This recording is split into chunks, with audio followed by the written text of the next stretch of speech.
anyone doesn't know what the altered scale is, the technical explanation is that it's the seventh mode of the melodic minor scale. We're going in hard. For me, I just think of it in simple terms. A lot of what I do in terms of visualization, scales, and all this kind of stuff is I literally just think of intervals. I'm sure if you're into this kind of stuff, you've seen it before.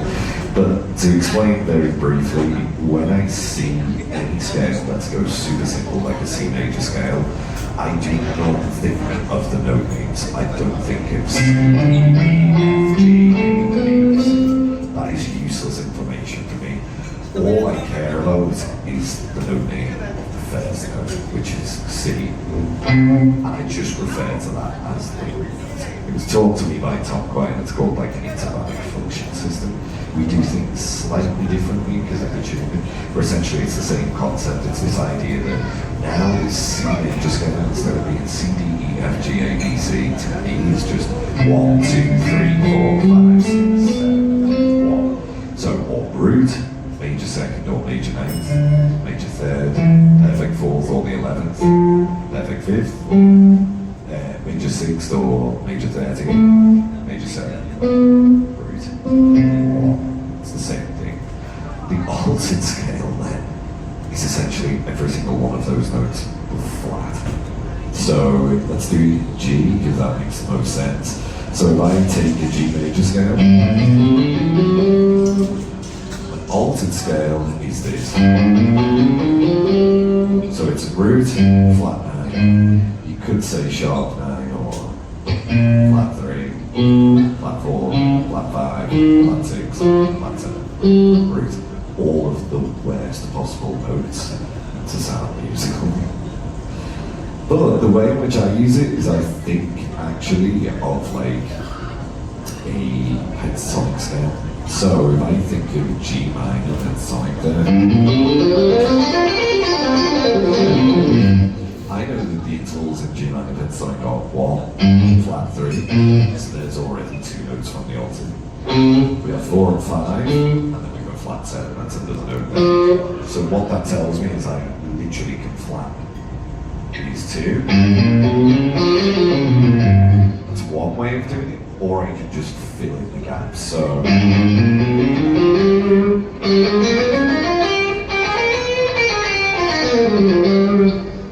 but it's all about context. So this scale, you can play over a 1 chord band. It's not the most effective for sounding cool. I would actually use diminished scale if I wanted to do that.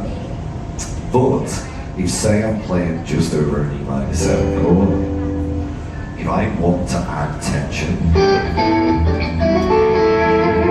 I can imagine there's like a ghost chord there, I would call it. Technical term is a secondary dominant. This is composed theory. Oh, with a jet lag brain, this is hard. Are you guys still following me here? Yeah.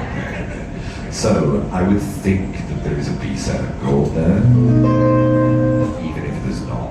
So a lot of my lines, so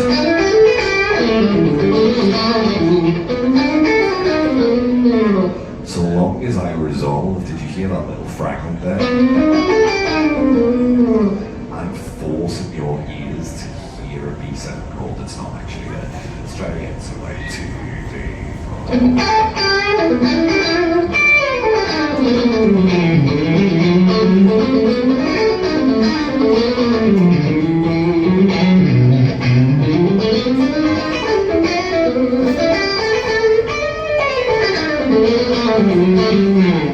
Does that make sense? That's how I would use the altered scale. Alright, sir over there, hold on. Let me just, yes sir. Push through the pain, that's the biggest thing. Like I've seen some guys who, they think it's like the gym and pain is a good time. With guitar, I would say absolutely not. It's just not worth risking. Sometimes I get pain in the little finger too. One thing which I'm actually slightly concerned about is, can you see my little finger is actually quite bent all the time?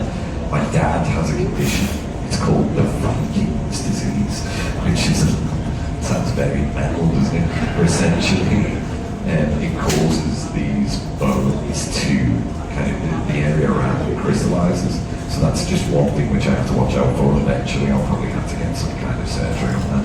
But it's one of these, if I get pain again, I always tell myself, stop, you know. The biggest thing always, as well, before a gig, is to make sure that you're breathing. I think, like, it's only natural to get nervous and breathing changes, you know.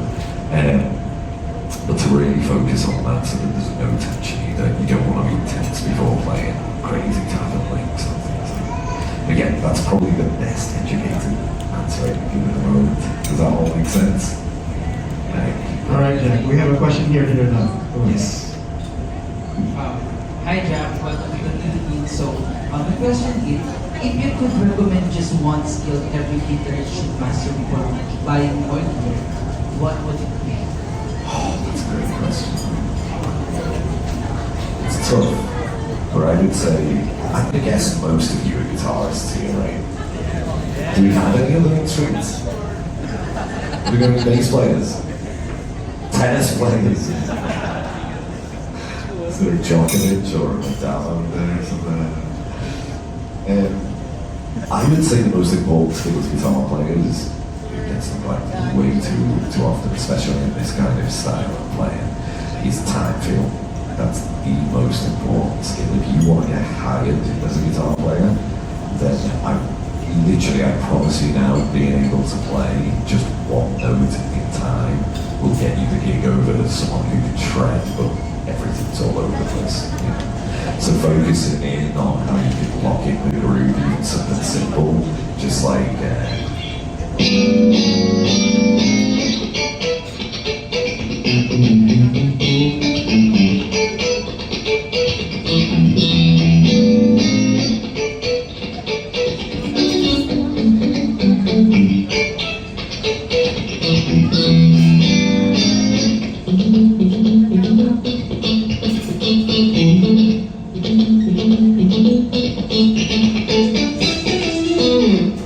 being able to do this where there's no accompaniment, but hopefully you guys can hear where the groove is at the time with conviction.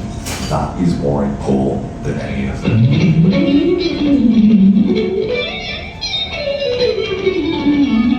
That stuff is useless in 99% of cases, you know. So I would focus on what makes a guitar player fit into a band scenario, and how to make that feel good regardless of style, regardless of, you know, the taste in music. You need to be able to play either one note in time or a million notes with good time feel. The second thing I would say is vibrato. So many guitarists neglect this. You've probably heard this before, where someone will shred, you know, like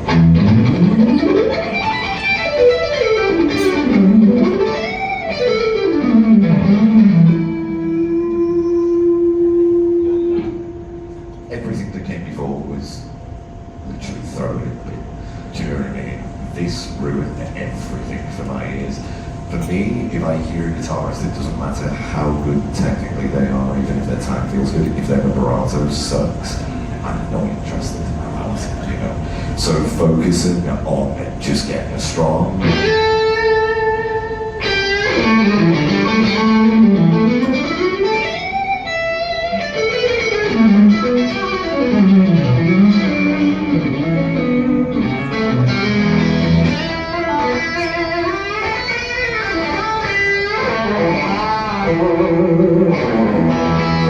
focusing on getting a strong vibrato makes everything sound better, you know? Does that answer the question? Yeah, cheers, bro. All right, thank you. All right, go right here. Yes, sir. Hi, sir. I've just realised that's white snake, isn't it? That's not Jack Price's. But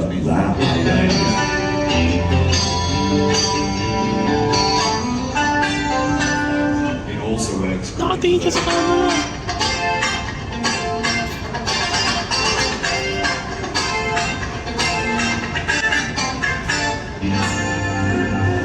You get all of the sparkle in the high end when you can press it that much.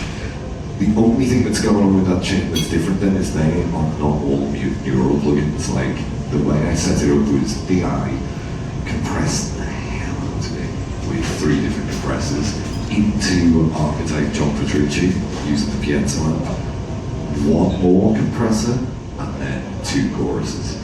So it's a lot. Before putting it into reverb and delay. The idea is to just squish in as much as possible so those strings can stick out. Does that make sense?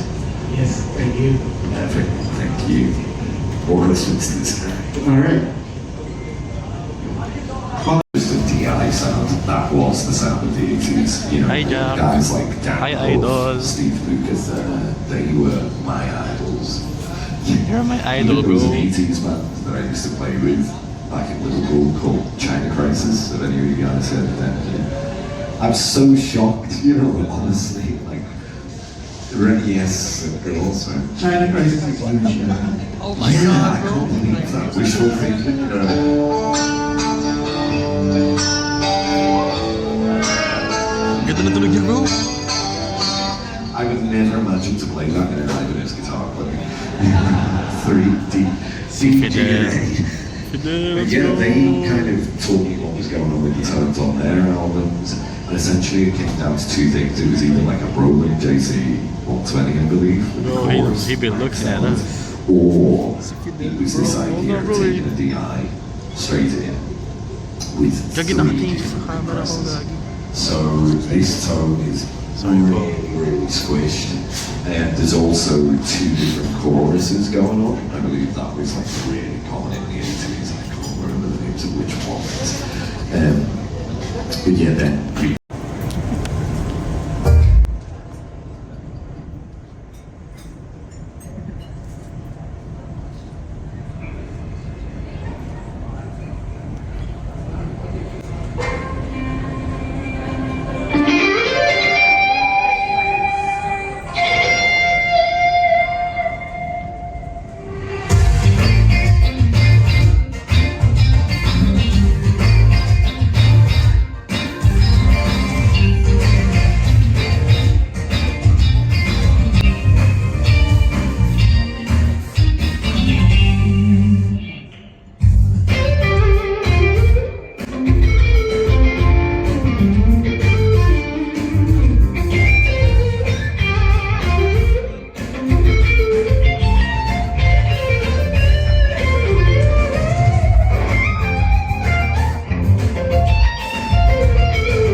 stickiness here. Yeah! Seeing as we've got the fun, should we play fun? I feel like Steve Vai or something.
usually focus when you practice? How many hours?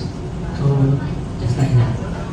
If I give the truth, honest truth, I get no time to practice it. Most of the time now when I'm practicing it's to relearn these songs or learn music for other people. But back in the day, for me, I wouldn't really call it practice in terms of like, I was never one of these guys that could do, 10 minutes on ultimate, 10 minutes on legato, like that to me is like the gym. I have ADHD, as everyone knows that is, so I cannot focus on things like that. When there's multiple tasks, I'm screwed. But speaking to most other guitar players in this kind of world, or bass players, or drummers, or whatever, and we all kind of agree on the same thing, and that is that we never really had structure. It was more a case of we would find something that was a weakness or something that we wanted to play like, and we'd hyper focus on it, obsess over it for months. So that could be legato, and I would literally sit there for like, when I was a teenager, 8 hours a day, playing the same kind of lines over and over and over again. Most normal people would be like, you're a weirdo, what are you doing? Go out, get a life kind of thing. But for me, I found that fun. Same with like tapping, I could sit there and be playing this over and over again until it felt like it was there. And believe me, in the beginning, that would sound like, it would sound awful, but the obsession will be there to try and recreate the sound. The other thing was that playing with other musicians helped me the most. Finding bass players, drummers, keyboard players that are better than you taught me way more than sitting there in the practice room and drilling like the same solos over and over again. But also transcription. Looking at players that I really look up to, guys like, you all know this, like, I'm sure.